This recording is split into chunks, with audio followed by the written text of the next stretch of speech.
नमस्कार, देवभूमि लाइव में आप सभी का स्वागत है और मैं हूं आपके साथ आयुष रतरांश। चलिए इस बुलेटिन की शुरुआत इस वक्त की बड़ी खबर के साथ करेंगे। उत्तराखंड चुनाव से जुड़ी हुई ये बड़ी खबर है। उत्तराखंड में कांग्रेस ने अपनी पहली लिस्ट को जारी कर दिया है और कांग्रेस ने 53 उम्मीदवारों के नाम की घोषणा की है। पहली सूची में हरीश रावत का नाम नहीं है। कांग्रेस की पहली लिस्ट में सिर्फ 3 महिलाओं के नाम हैं। हरिद्वार की 11 विधानसभा सीटों में से 5 सीटों के प्रत्याशी घोषित हुए हैं। हरिद्वार शहर सीट से सतपाल ब्रह्मचारी को टिकट मिला है। बीएचईएल रानीपुर से राजवीर चौहान को टिकट दिया गया है। कलियर से फुरकान अहमद चुनाव लड़ेंगे। भगवानपुर से ममता राकेश चुनावी मैदान में। मंगलौर से काजी निजामुद्दीन प्रत्याशी बनाए गए हैं और बाकी 17 उम्मीदवारों की लिस्ट बाद में जारी की जाएगी। तो बड़ी खबर आप तक पहुंचा रहे हैं। पहली लिस्ट आई है, हालांकि हरीश रावत का नाम पहली लिस्ट में अभी घोषणा नहीं की गई है, लेकिन 53 उम्मीदवार हैं जिनके नाम का ऐलान कर दिया गया है और अभी 17 और उम्मीदवार हैं जिनके नाम का ऐलान अगली सूची में किया जाएगा। तो 53 उम्मीदवारों के नाम का ऐलान किया गया है।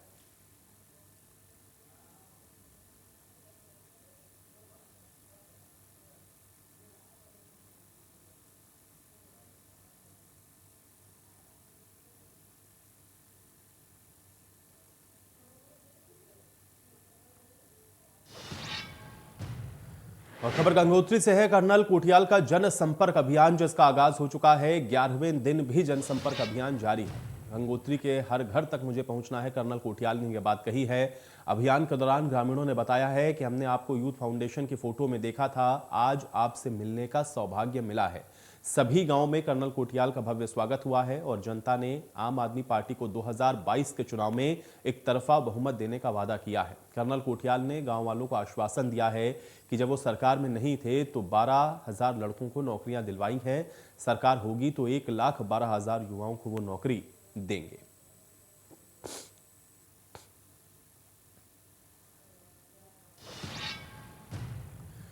तो नवीन प्रशाली ने हरीश रावत पर पलटवार किया है कि हार के डर से हरीश रावत इस तरह के बयान दे रहे हैं। उत्तराखंड के लोग केजरीवाल की योजनाओं का लाभ उठा रहे हैं, ये बात उन्होंने कही है। आम आदमी पार्टी से कांग्रेस को डर लग रहा है।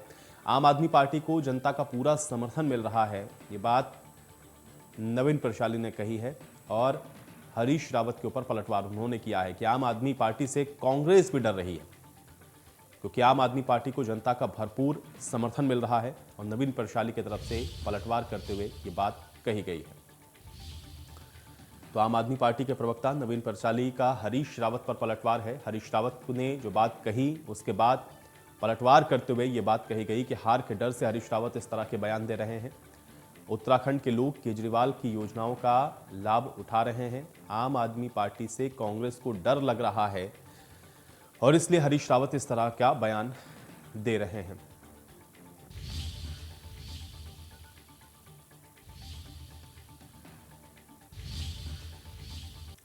तो आम आदमी पार्टी के नव परिवर्तन संवाद का आज तीसरा दिन है और कोठियाल राज्य आंदोलनकारियों से वर्चुअली जुड़ेंगे। परिजनों से भी वर्चुअली कर्नल कोठियाल जुड़ने वाले हैं। कोठियाल 7 दिन तक नव परिवर्तन संवाद करेंगे। 21 से 27 जनवरी तक नव परिवर्तन संवाद चलेगा और पिछले 2 दिन से भारी मात्रा में लोग इस नव परिवर्तन संवाद के साथ जुड़ रहे हैं। तो कर्नल अजय कोठियाल लगातार नव परिवर्तन संवाद के जरिए लोगों के साथ जुड़ रहे हैं। आज तीसरा दिन है आम आदमी पार्टी के नव परिवर्तन संवाद का, जहां पे राज्य आंदोलनकारियों के साथ आज वर्चुअली भी कर्नल अजय कोठियाल जुड़ेंगे, उनके साथ बातचीत करेंगे और लगातार कर्नल अजय कोठियाल को जो समर्थन है आम जनता का वो भी मिल रहा है। लेकिन वर्चुअली भी जो जुड़ने का कार्यक्रम है वो भी कर्नल अजय कोठियाल के द्वारा किया जा रहा है। 7 दिन तक नव परिवर्तन संवाद होगा।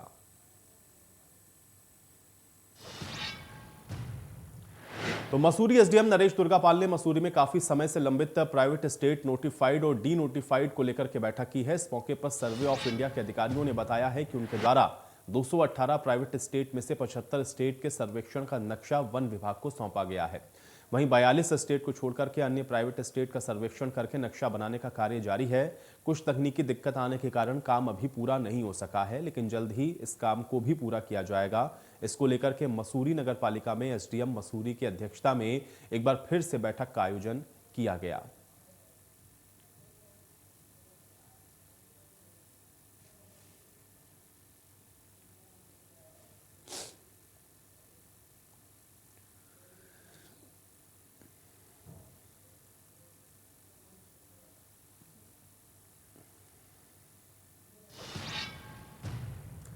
तो सीडीएस जनरल बिपिन रावत के भाई और हाल ही में बीजेपी में शामिल सेवानिवृत्त कर्नल विजय रावत ने मीडिया से बातचीत में कहा कि पीएम मोदी की लीडरशिप और बीजेपी के राष्ट्रवादी विचारधारा से प्रभावित होकर के वो भारतीय जनता पार्टी में शामिल हुए हैं।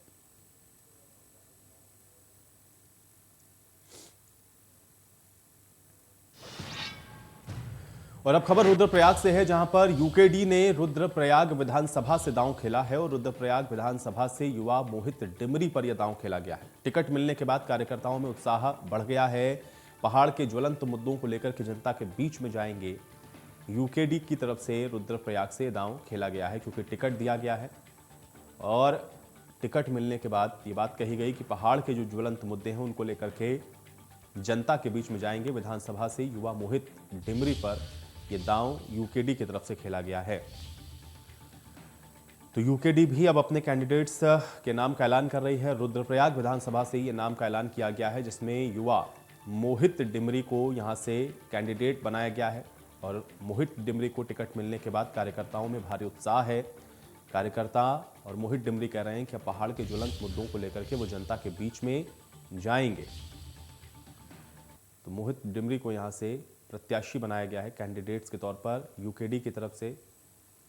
तो युवा प्रत्याशी हैं मोहित डिमरी, जिनको यहां से यूकेडी ने अपना प्रत्याशी घोषित किया है और रुद्रप्रयाग विधानसभा है जहां से मोहित डिमरी इस बार चुनावी मैदान में यूकेडी की तरफ से उतरे हुए हैं। अब जनता का कितना समर्थन मिलेगा ये देखना अहम होगा, लेकिन जो पहाड़ के ज्वलंत मुद्दे हैं उनको लेकर के जनता के बीच में जाएंगे, ये बात मोहित डिमरी ने कही है।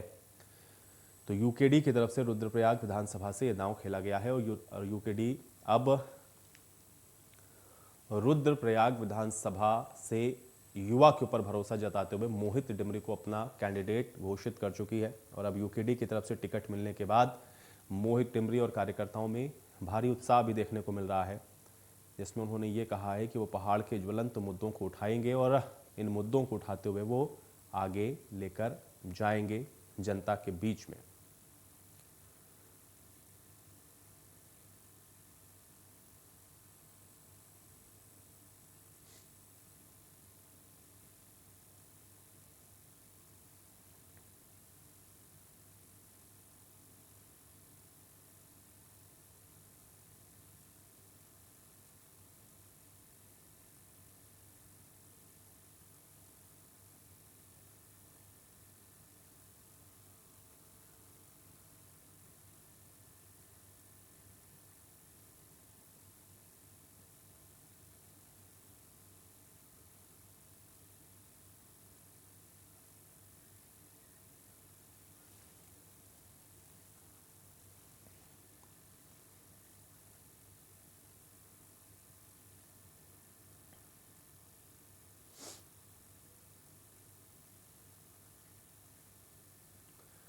तो मोहित डिमरी को यूकेडी ने अपने प्रत्याशी के तौर पर यहां से उम्मीदवार बनाया है और मोहित डिमरी को टिकट मिलने के बाद कार्यकर्ताओं में भारी उत्साह है। पहाड़ के ज्वलंत मुद्दों को उठाएंगे, जनता के बीच में लेकर के जाएंगे। इस बात को कहते हुए उन्होंने डोर टू डोर कैंपेन भी शुरू कर दिया है। लोगों के साथ मिल रहे हैं, मुलाकात कर रहे हैं, पहाड़ों की समस्याओं को लेकर के उनके समाधान का आश्वासन देते हुए मोहित डिमरी यूकेडी की तरफ से प्रत्याशी घोषित किए गए हैं।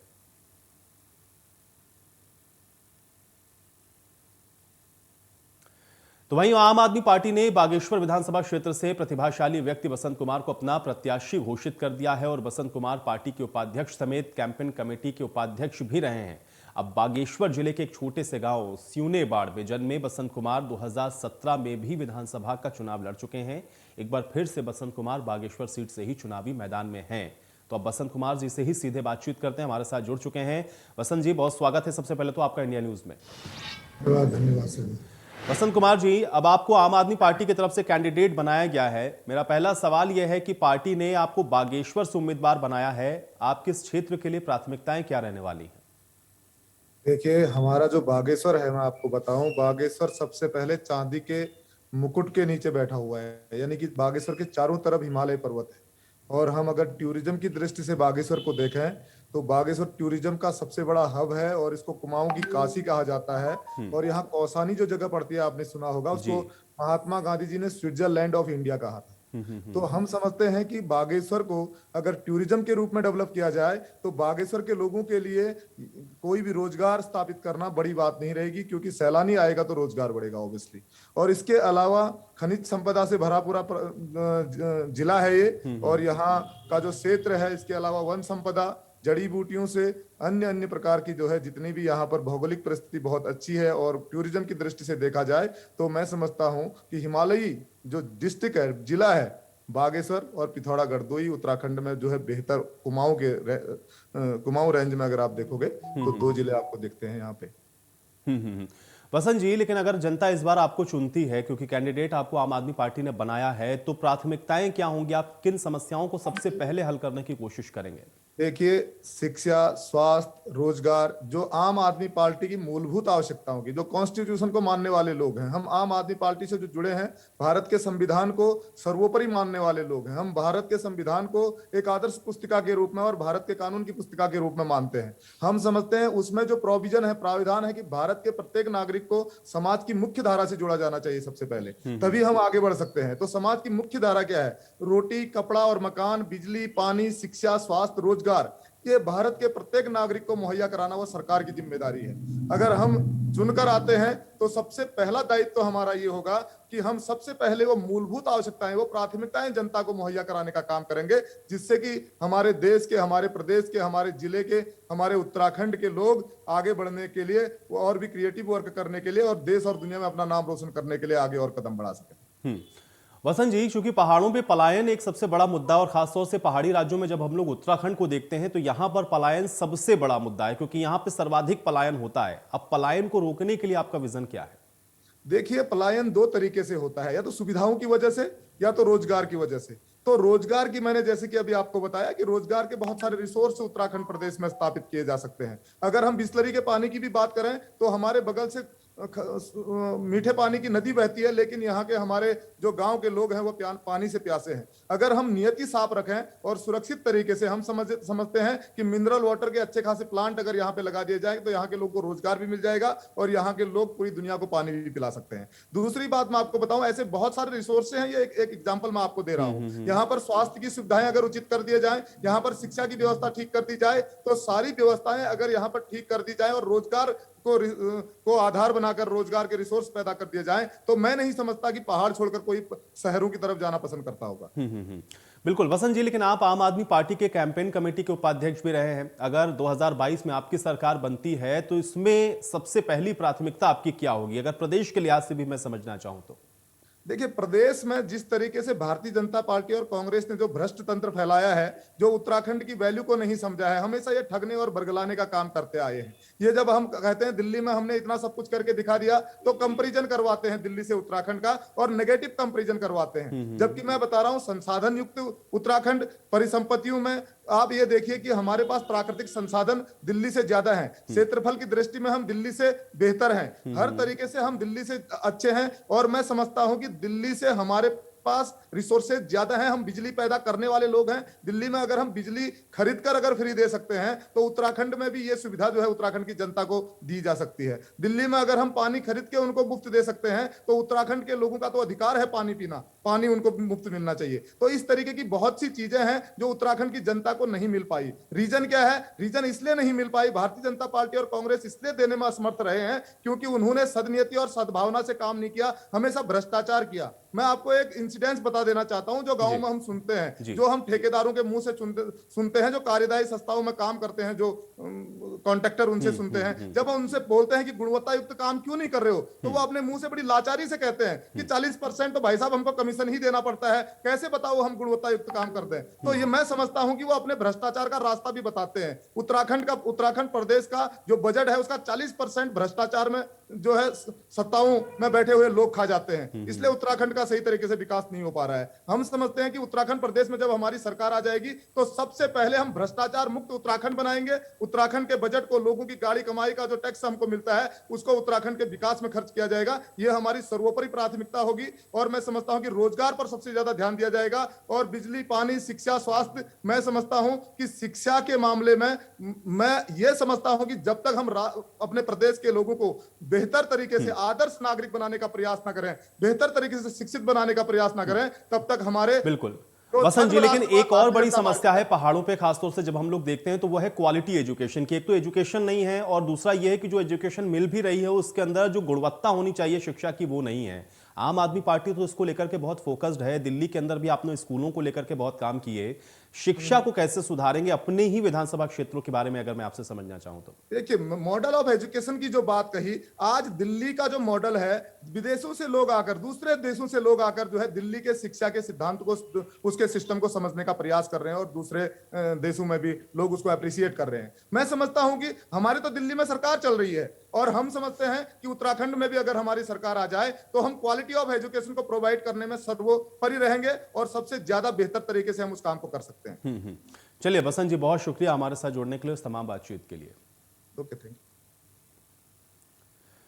तो वसंत जी को आप सुन रहे थे। आम आदमी पार्टी की तरफ से उनको चुनाव में एक प्रत्याशी के तौर पर घोषित किया गया। उनका विजन क्या है, वो किस प्राथमिकताओं के साथ आगे बढ़ेंगे, इस बात को बताते हुए नजर आए। चलिए बढ़ेंगे आगे। गदरपुर विधानसभा में उस समय भूचाल आ गया जब पूर्व बीजेपी प्रत्याशी और वरिष्ठ बीजेपी नेता रविंद्र बजाज ने अपने 2 दर्जन से अधिक समर्थकों के साथ बीजेपी के सदस्यता से इस्तीफा देकर के अपना रोष जताया।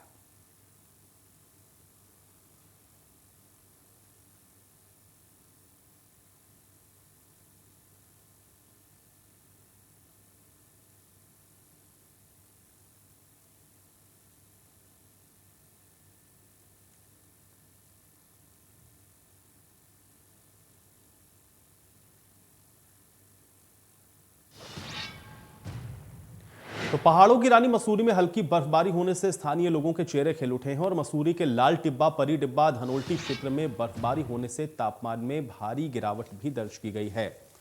बर्फ की सफेद चादर में देवभूमि समय ढकी हुई नजर आ रही है। मसूरी क्षेत्र में भी आप देख रहे हैं लगातार बर्फबारी हो रही है और जो सैलानी यहां पर पहुंचे हुए हैं वो बर्फबारी का लुत्फ उठा रहे हैं। तो अभी लगातार बर्फबारी का दौर यहां पर देखने को मिल रहा है। टूरिज्म से जुड़े हुए जो लोग हैं उनके भी चेहरे खिले हुए हैं।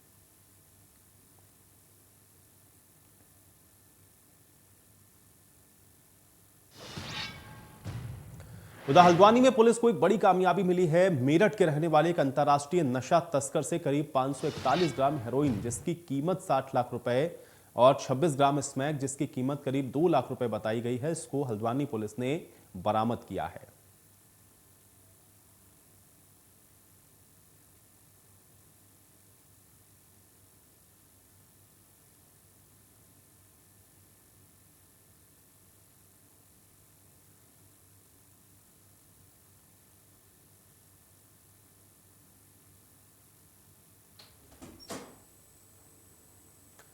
तो पुलिस को बड़ी कामयाबी हल्द्वानी में मिली है। पुलिस ने 60 लाख रुपए की हेरोइन बरामद की है और नशा तस्कर को पुलिस ने गिरफ्तार किया है जो कि इसकी तस्करी कर रहा था। पुलिस के लिए इसको एक बड़ी कामयाबी के तौर पर देखा जा रहा है। हल्द्वानी में लगातार नशा तस्करी की शिकायतें मिल रही थी जिस पर पुलिस ने कार्रवाई करते हुए नशा तस्कर को गिरफ्तार करके उसके पास से लाखों रुपए की स्मैक और हेरोइन को बरामद किया है जिसके अंतर्राष्ट्रीय मार्केट में कीमत 60 लाख रुपए बताई जा रही है और पुलिस ने एक बड़ी कामयाबी हासिल की है।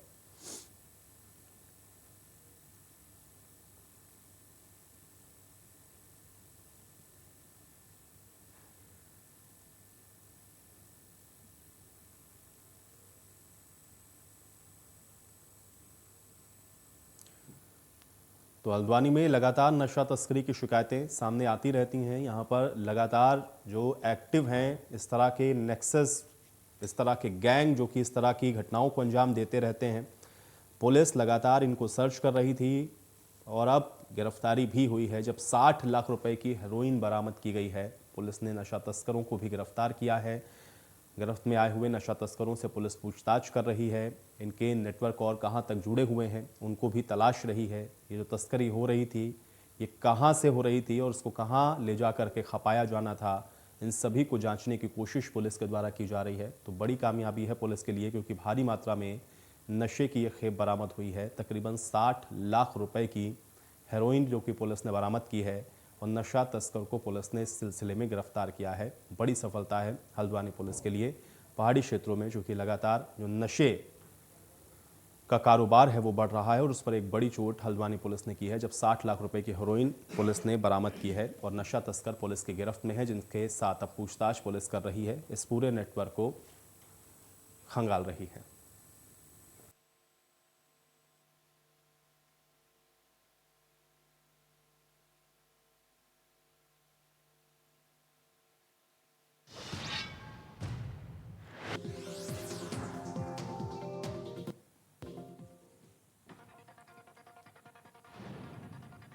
नेताजी सुभाष चंद्र बोस की 125वीं जयंती आज। पीएम मोदी करेंगे होलोग्राम प्रतिमा का अनावरण। शाम 6 बजे इंडिया गेट पर अनावरण कार्यक्रम। जॉर्ज पर्शन की मूर्ति की जगह लगेगी नेताजी